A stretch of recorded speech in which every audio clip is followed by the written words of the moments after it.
Whoso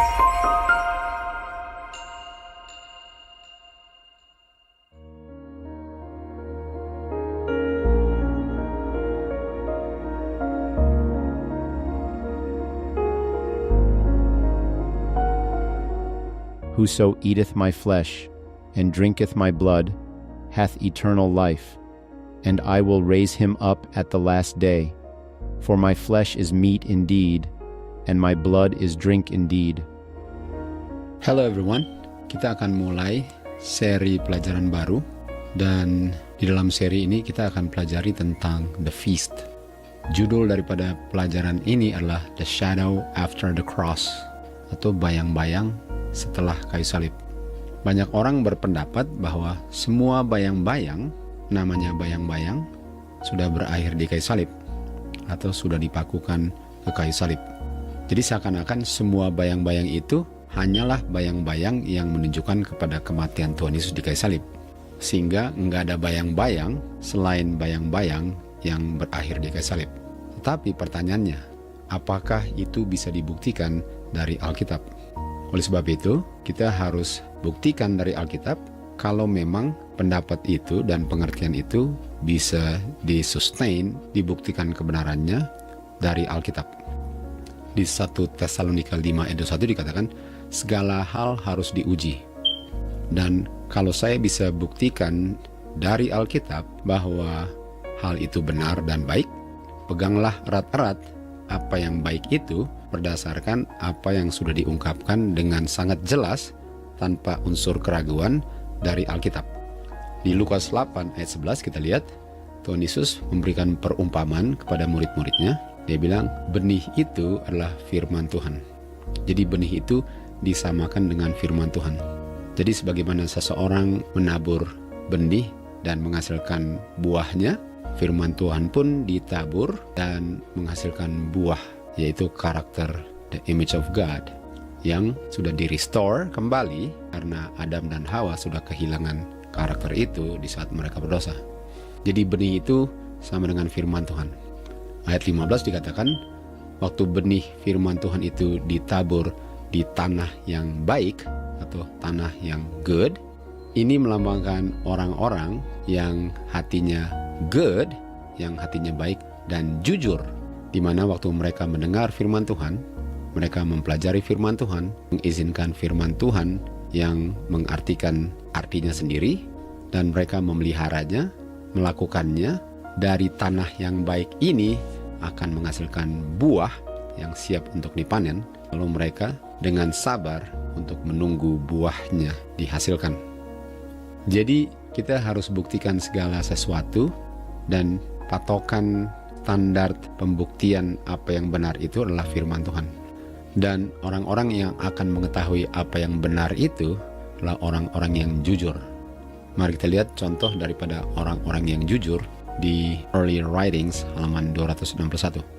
Yesus bilang dia melihat bahwa banyak anak-anak Tuhan yang jujur di antara nominal Adventist. Arti daripada nominal Adventist adalah in name only. Artinya orang-orang yang mengaku Advent tapi hanya sekedar pengakuan, bukan kenyataan. Dan dari gereja-gereja yang lain yang jatuh. Kita tahu gereja yang jatuh adalah Babylon. Babylon itu adalah gereja yang jatuh. Jadi banyak anak-anak Tuhan yang jujur di antara nominal Adventist dengan the fallen churches. Dan sebelum 7 tuk dicurahkan, the 7 last plagues di time of trouble, ministers atau pendeta-pendeta dan anggota akan dipanggil keluar dari gereja-gereja ini, nominal Adventist dengan fallen churches. Dan mereka akan dengan bersukacita menerima kebenaran ini. Dan setan tahu ini akan terjadi. Dan sebelum pekabaran malaikat 3 dikumandangkan, setan membangkitkan satu revival, excitement dalam badan-badan agama ini. Tujuannya ialah untuk mereka yang sudah tolak kebenaran, mereka pikir bahwa Tuhan masih bekerja di dalam gereja mereka. Artinya Tuhan nggak bekerja dalam gereja mereka karena mereka hanya pikir. Dan ini adalah hasil daripada religious excitement atau revival dalam badan-badan gereja ini untuk membuat mereka pikir. Tapi kenyataannya tidak, bahwa God masih bekerja dalam mereka.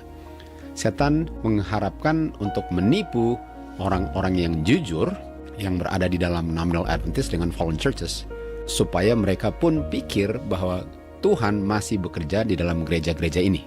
Tapi waktu terang menyinari, jadi waktu pekabaran kebenaran akan didengar mereka semua, hanya mereka yang jujurlah yang akan tinggalkan gereja-gereja ini dan bergabung untuk berdiri bersama-sama dengan the remnant. Jadi hanya mereka yang jujurlah yang waktu mempelajari firman Tuhan, mereka akan tahu apa yang benar. Dan mereka akan bergabung dengan umat Tuhan di saat panggilan untuk keluar dari gereja-gereja ini. Jadi ujilah segala hal dan peganglah apa yang benar, dengan catatan kebenaran itu diperoleh dengan jujur waktu menyelidiki firman Tuhan. Dan dia akan mengetahui apa yang benar karena hatinya jujur dan benar-benar mau melakukan apa yang benar. Sekarang mari kita lihat apa artinya untuk memiliki hati yang jujur. Kita baca di manuskrip 4, 1896, dikatakan, setiap orang yang dengan tekun dan dengan sabar menyelidiki firman Tuhan, agar dia bisa menolong orang lain untuk mengerti firman Tuhan, dan dia bisa masuk dalam pekerjaan Tuhan dengan benar, atau dia bisa melakukan pekerjaan Tuhan dengan benar, dan dengan hati yang jujur, artinya waktu dia menyelidiki firman Tuhan dengan tekun dan dengan sabar. Dan apa artinya untuk memiliki hati yang jujur? Dia menyingkirkan dia punya preconceived ideas. Artinya dia menyingkirkan semua pendapat-pendapat, ide-ide yang dia sudah bentuk dalam pikirannya mengenai topik tertentu. Dan waktu dia menyelidiki firman Tuhan, dia tidak mau ikut sertakan dia punya ide itu, tapi dia mau izinkan Alkitablah yang menjelaskan apa artinya. Dan tentu saja kalau salah, dia siap untuk meninggalkan atau menyingkirkan apa yang salah, dan sekarang dia menerima apa yang benar. The Lord would not have any of you rest satisfied with the expositions of others, with the current, popular opinions of those who are termed the leading men. Their expositions are not infallible, and you are not to accept their ideas until you have compared Scripture with Scripture, and know for yourself that they harmonize with the living oracles. You are to know for yourselves what saith the Scripture. Jadi orang-orang yang jujur, dia akan lay aside dia punya preconceived ideas, apapun preconceived ideasnya, dan dia punya hereditary prejudices. Artinya dia punya prasangka-prasangka yang dia sudah miliki sebelum menyelidiki Alkitab, dia harus singkirkan di pintu investigation. Jadi sebelum dia mau menyelidiki sesuatu, dia mau tahu sesuatu tentang topik tertentu di Alkitab, semua dia punya pendapat dia harus singkirkan dan izinkan Alkitab untuk menjelaskan persis apa yang benar. Dia harus mempertahankannya itu dengan hold fast. Dan kalau dia ditunjukkan hasil belajarnya bahwa apa yang dia punya pengertian dulu salah, karena dia sudah lihat sesuai dengan Alkitab itu benar, artinya yang salah itu harus disingkirkan. Tetapi sangat gampang untuk menyalahartikan firman Tuhan atau membuat satu interpretasi yang salah waktu baca Alkitab, di mana seseorang itu menekankan ayat-ayat tertentu dan mengartikan arti ayat-ayat itu yang pada awal daripada penyelidikannya bisa kelihatannya benar. Tetapi kalau dia cari lagi lebih mendalam sehingga dia menggalinya dalam sampai kena dia punya fondasi batu, dia akan sadar bahwa dia punya pengertian pada awal investigationnya salah. Dan kalau seorang yang mencari kebenaran akan membandingkan Alkitab dengan Alkitab, artinya saya nggak pernah bisa mengartikan sesuatu di Alkitab kecuali Alkitablah yang mengartikannya dengan jelas apa artinya itu. Dan kalau dia mencarinya seperti demikian, itulah kunci yang membuka semua harta kebenaran yang tersembunyi dalam Alkitab dan tidak bisa ditemukan oleh orang yang hanya surface readers. Barulah dia akan melihat bahwa impresi pertamanya dia nggak bisa mempertanggungjawabkannya. Dan kalau dia tetap mempertahankan dia punya pengertian yang dia sudah bentuk sebelum menyelidiki dari Alkitab sendiri untuk membuktikan bahwa itu benar, dia sekarang menggabung atau mencampur baur apa yang salah dengan yang benar. Kita tahu sidang Laodikia, suam-suam kuku, campuran benar dan salah adalah campuran yang akan menyebabkan orang itu dimuntahkan dari mulut Tuhan. Artinya, waktu kita belajar topik tertentu di Alkitab, jangan cepat-cepat tolak kalau saya nggak bisa dengan yakin dan bisa buktikan dari setiap Alkitab yang bicara tentang topik itu ataupun dari roh nubuat, itu sudah dipakukan ke kayu salib. Kalau saya belum dengan teliti, dengan jujur, dengan tekun mempelajarinya, apapun yang orang bilang, itu bukan menjadi patokan. Apa yang Alkitab ajarkan, dan saya harus menyelidikinya dengan jujur. Apakah memang sudah dipakukan ini feast, atau apakah masih dilakukan setelah kayu salib. Dan kita akan izinkan Alkitab dan roh nubuat untuk menjelaskan topik ini, karena kita mau dengan teliti, dengan tekun, dan dengan hati yang jujur untuk mengambil kesimpulan, dan semua kesimpulannya akan berdasarkan Alkitab dan tulisan-tulisan roh nubuat. Oleh sebab itu, mari kita pelajari topik feast ini, dan kita akan mulai di Kolose 2 ayat 16 dan 17. Di sini dikatakan, janganlah siapapun menghakimi kamu dalam hal makan atau dalam hal minum atau dalam respect holiday, the new moon atau the Sabbath days. Kita akan bahas lagi apa artinya untuk jangan izinkan siapapun untuk menghakimi kamu, tapi itu di bagian yang lain nanti. Dan dikatakan yang mana semua ini, dan semua ini adalah makan, minum, holiday, new moon, Sabbath days, di mana semua ini adalah bayang-bayang dari yang belum terjadi atau dari yang akan datang, tapi tubuhnya adalah Kristus. Yang saya mau tekankan di sini adalah kata bayang-bayang. Dikatakan di sini bahwa meat, drink, holiday, new moon dengan Sabbath days, itulah bayang-bayang. Itu semua adalah bayang-bayang. Nah, kita tahu Rasul Paulus yang menulis buku Kolose, dan Rasul Paulus tulisnya setelah kayu salib. Dan kata are, dia sedang bicara tentang sekarang. Sekarang ini adalah bayang-bayang, karena are adalah present tense jamak. Dan kalau present tense jamak artinya semua ini yang adalah jamak, yang adalah meat, drink, holiday, new moon dengan Sabbath days, semua ini sekarang setelah kayu salib adalah bayang-bayang. Jadi dari ayat ini saja kita bisa lihat bahwa setelah kayu salib ada bayang-bayang yang masih perlu dilakukan.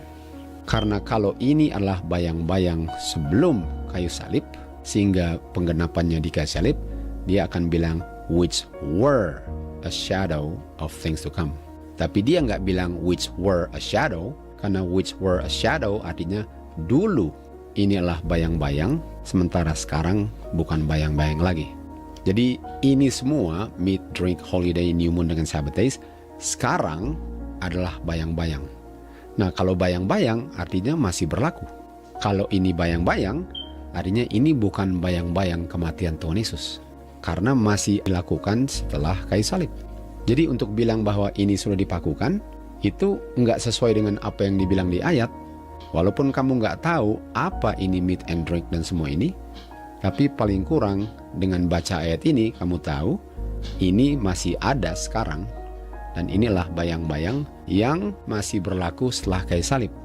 Ini bukan bayang-bayang sebelum kayu salib, karena Rasul Paulus tulisnya setelah kayu salib, dan dia bilang are. Are adalah sekarang, bukan were. Kalau dia sekarang bilang tentang ini dulu, dia akan bilang which were a shadow. Tetapi dia bilang ini sekarang bayang-bayang, which are a shadow. Jadi meat, drink, holiday, new moon dengan Sabbath days adalah bayang-bayang yang dibuat setelah kayu salib. Ini buktinya bahwa enggak semua bayang-bayang dipakukan ke kayu salib.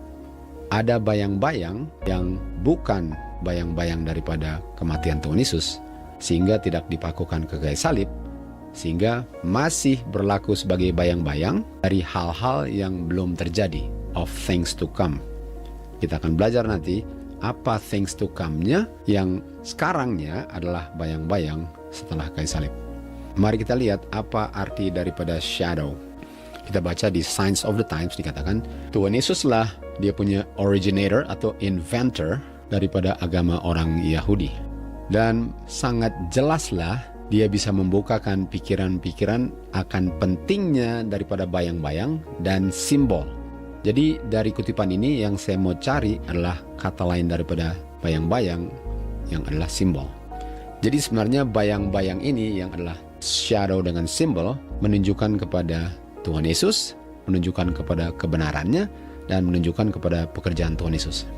Tuhan Yesus mau membukakan kepada manusia kenyataan bahwa sistem Yahudi ini lah agama yang dipersembahkan dalam bentuk types dengan shadows. Jadi ada kata lain lagi selain shadow dengan simbol, yaitu types. Karena di dalam Kristus lah type, shadow atau simbol bertemu dengan dia punya anti-type, dan shadow-nya bertemu dengan dia punya substance. Artinya dari kutipan ini yang saya mau kejar hanya kata lain shadow adalah simbol dengan type, dan semua ini menunjukkan kepada Kristus. Tapi kita tahu bahwa ada shadow, simbol dengan type yang walaupun menunjukkan kepada Kristus, tapi tidak menunjukkan kepada kematian Tuhan Yesus, sehingga di kayu salib tidak dipakukan, tidak disingkirkan, tetapi masih berlaku setelah kayu salib, karena ada shadow, simbol atau types yang melambangkan Tuhan Yesus yang bukan menunjukkan kepada kematiannya di kayu salib. Dan inilah yang Rasul Paulus bicarakan di buku Kolose, di mana dia bilang meat, drink, the holy day, new moon dengan Sabbath days. Inilah bayang-bayang dari things to come, dari hal-hal yang akan datang dan belum terjadi. Sementara kayu salib sudah terjadi. Artinya ini nggak bisa dipakukan kalau ini menunjukkan kepada hal-hal yang belum terjadi. Dan ini terjadinya atau ayat ini ditulisnya setelah kayu salib. Oke, mari kita lanjut. Kita lihat di Kolose 2 ayat 16. Dan saya membandingkan beberapa version Alkitab, King James, Revised Version dengan ESV.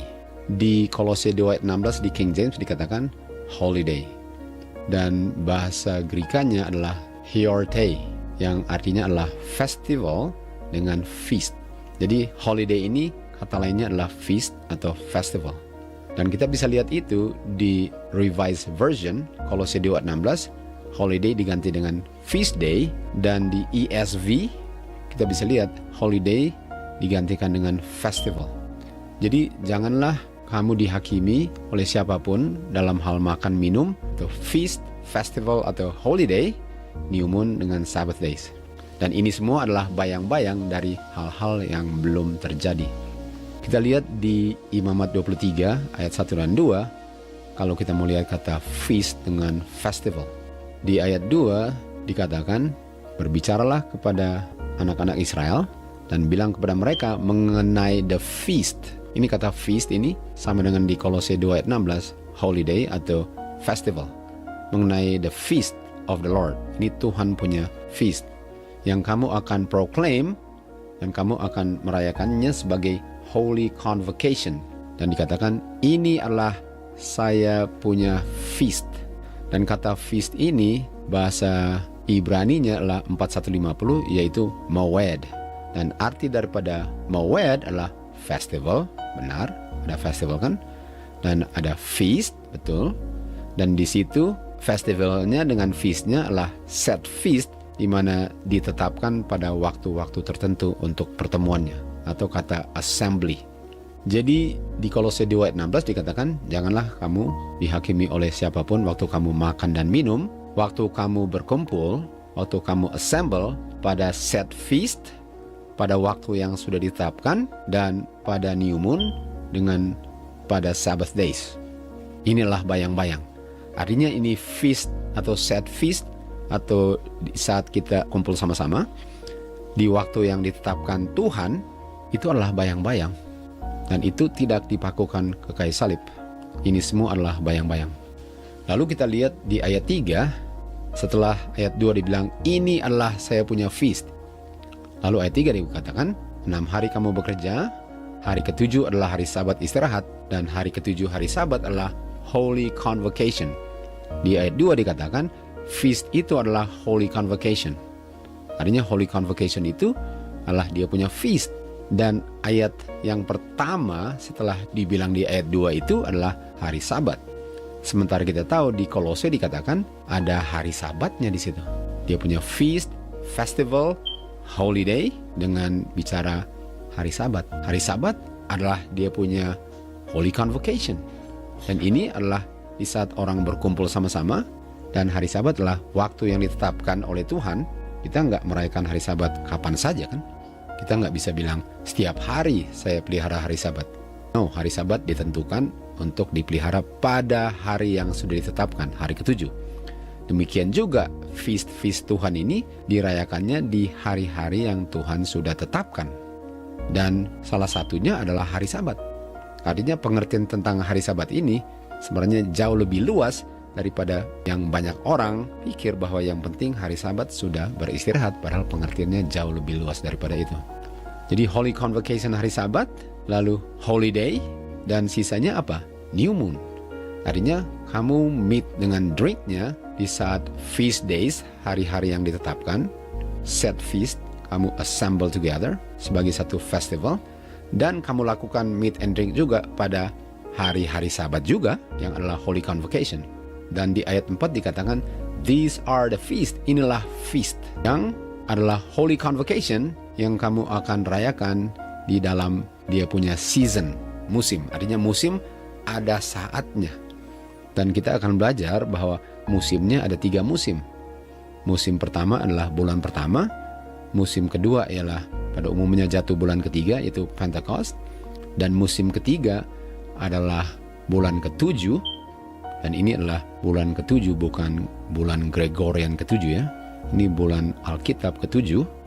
Dan itulah dia punya season.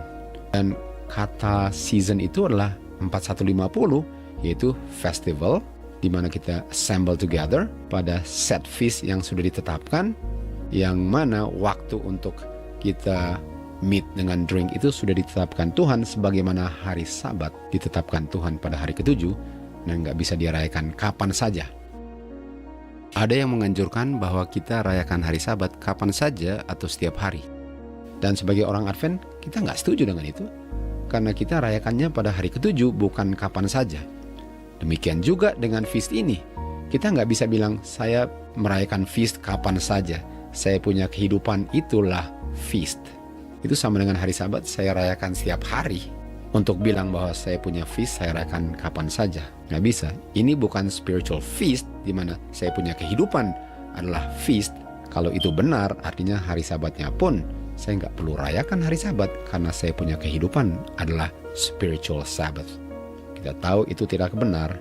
Demikian juga nggak benar untuk bilang saya punya kehidupan adalah spiritual feast, di mana saya nggak perlu merayakannya di waktu dan cara untuk merayakannya yang Tuhan sudah tetapkan untuk kita punya keselamatan. Jadi kita lihat tadi bahwa meat, drink, holiday atau set feast, new moon dengan Sabbath days, itulah bayang-bayang dari things to come, dari yang belum tiba. Sementara kayu salib sudah lewat di saat Rasul Paulus menulis Kolose 2 ini. Jadi apa things to come-nya, yang mana semua ini adalah bayang-bayangnya. Kita ke Matius 26, kita tahu Tuhan Yesus berkumpul dengan murid-muridnya di ruangan atas, dan Tuhan Yesus mengambil roti dan memberkati roti itu, dan membelah-belah roti itu, dan memberikan roti itu kepada murid-murid, dan katakan, ambil, makan roti ini. Lalu dibilang apa? Roti ini adalah saya punya tubuh. Kita tahu bahwa roti itu bukan tubuh Tuhan Yesus. Artinya roti itu adalah lambang daripada tubuh Tuhan Yesus. Roti itu adalah bayang-bayang daripada tubuh Tuhan Yesus. Karena dia bilang, ini adalah tubuhku, roti adalah tubuhku. Jadi roti itu adalah bayang-bayang. Lalu kita lanjut lagi di ayat 27. Dia mengambil dia punya cup, dia gave thanks dan memberikan cup itu penuh dengan dia punya grape juice. Dan dia bilang kepada murid-murid, minum, karena inilah saya punya darah. Kita tahu grape juice bukan darah. Grape juice itu bukan darah Tuhan Yesus. Tapi grape juice itu lambang, simbol, atau type daripada darah Tuhan Yesus.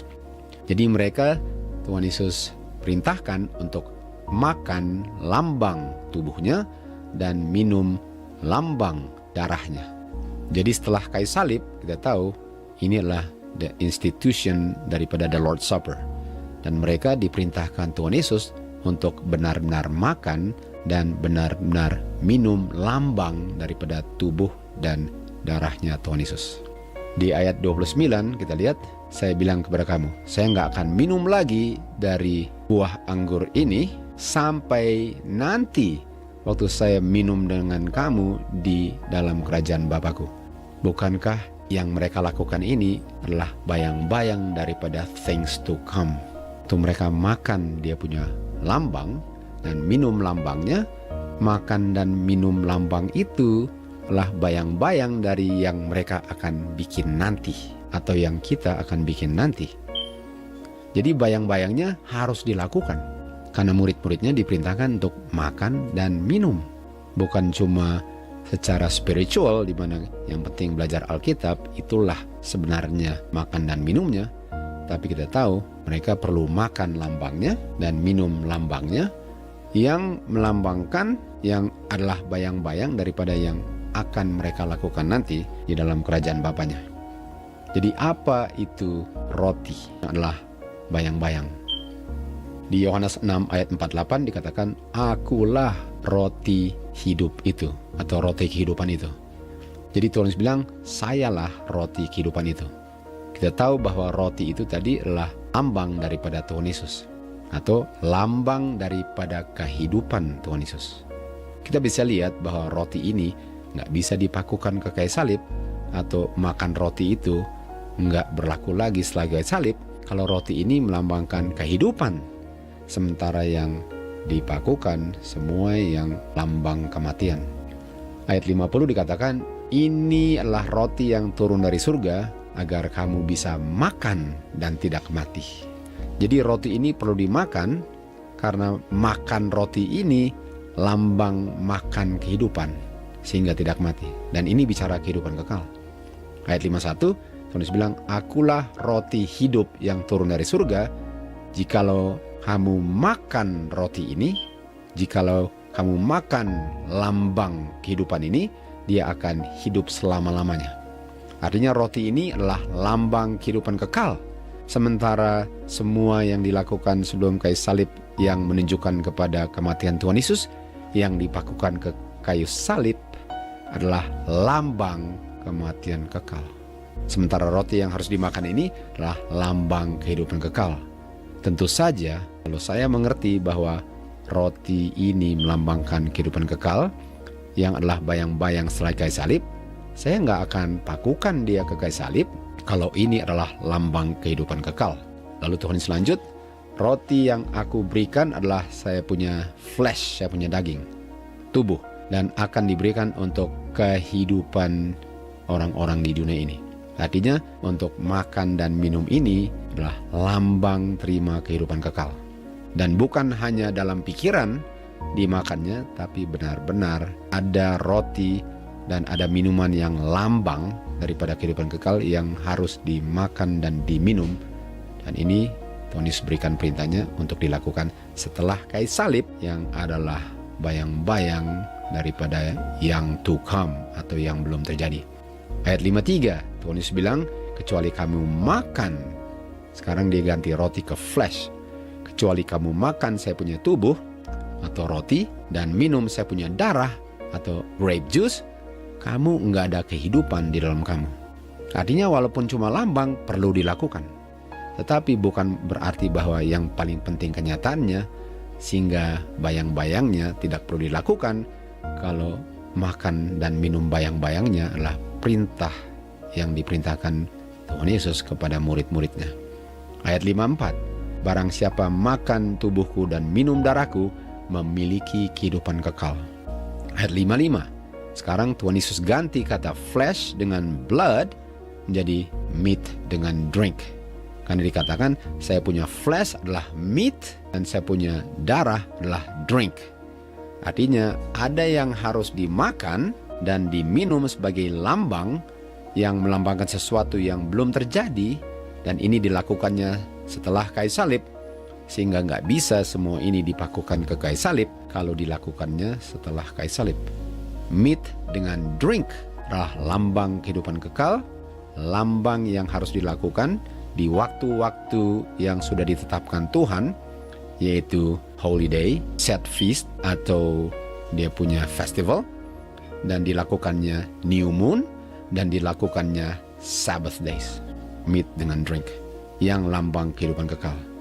Ayat 56, dia yang makan dagingku atau meat dan minum darahku atau drink, berdiam dalam aku dan aku dalam dia. Kita tahu ini bicara tentang dia punya roh, dia punya divine influence, grace. Ini semualah yang merubah karakter manusia. Roh Tuhanlah yang merubah karakter manusia dan memeteraikan kebenaran Tuhan di dahi 144.000 sesuai dengan Wahyu 14 ayat 1. Artinya bread yang adalah flesh adalah meat. Dan kita tahu meat adalah shadow of things to come. Wine yang adalah blood sebenarnya adalah drink yang adalah shadow of things to come. Jadi kalau kita baca di Kolose 2 ayat 16 dengan 17, dikatakan di situ, janganlah kamu dihakimi siapapun waktu kamu makan meat dan waktu kamu drink, dan kapan kamu lakukannya, holiday, set feast, new moon, dengan Sabbath days. Karena ini semua adalah lambang kehidupan kekal, dan lambangnya perlu dilakukan karena ini menunjuk kepada sesuatu yang belum terjadi dan akan terjadi nanti.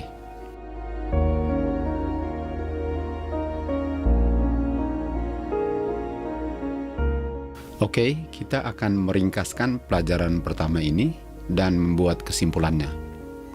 Rasul Paulus waktu dia menulis Kolose 2 ayat 16 dan 17, dia menulisnya setelah kayu salib. Dan meat and drink adalah atau are bayang-bayang yang perlu dilakukan setelah kayu salib. Meat dengan drink itu dirayakan setiap holiday atau set feast sebagai festival, new moon, dan setiap hari Sabat. Feast days atau holiday, new moon dengan Sabbath days tidak dipakukan ke kayu salib. Yang dipakukan ke kayu salib adalah bayang-bayang yang menunjukkan kepada kematian Tuhan Yesus di kayu salib. Meat dengan drink adalah bayang-bayang kehidupan kekal, bukan bayang-bayang kematian kekal. Dan yang dipakukan ke kayu salib adalah bayang-bayang kematian kekal, karena Tuhan Yesuslah yang membayar kematian kekal kita di kayu salib. Meat dengan drink bukan were a shadow of things to come, tetapi are a shadow of things to come. Kesimpulannya, kita perlu untuk meat dengan drink di waktu-waktu yang sudah ditetapkan, feast days, new moon dengan Sabbath days. Dan ini adalah firman Tuhan. Dan firman Tuhan adalah kebenaran. Semoga dengan jujur kita melihat kebenaran ini, bukan karena apakah orang lain melakukannya, apakah yang dibilang orang lain, tapi sesuai dengan firman Tuhan. Inilah kebenarannya dan inilah kesimpulannya daripada pelajaran pertama ini. Di bagian kedua nanti kita akan pelajari new moon dengan Sabbath days.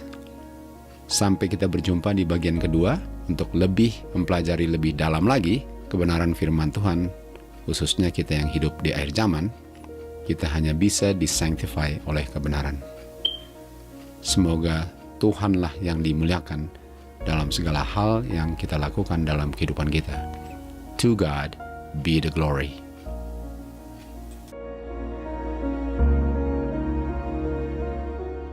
For as the new heavens and the new earth, which I will make, shall remain before me, saith the Lord, so shall your seed and your name remain. And it shall come to pass, that from one new moon to another, and from one Sabbath to another, shall all flesh come to worship before me, saith the Lord.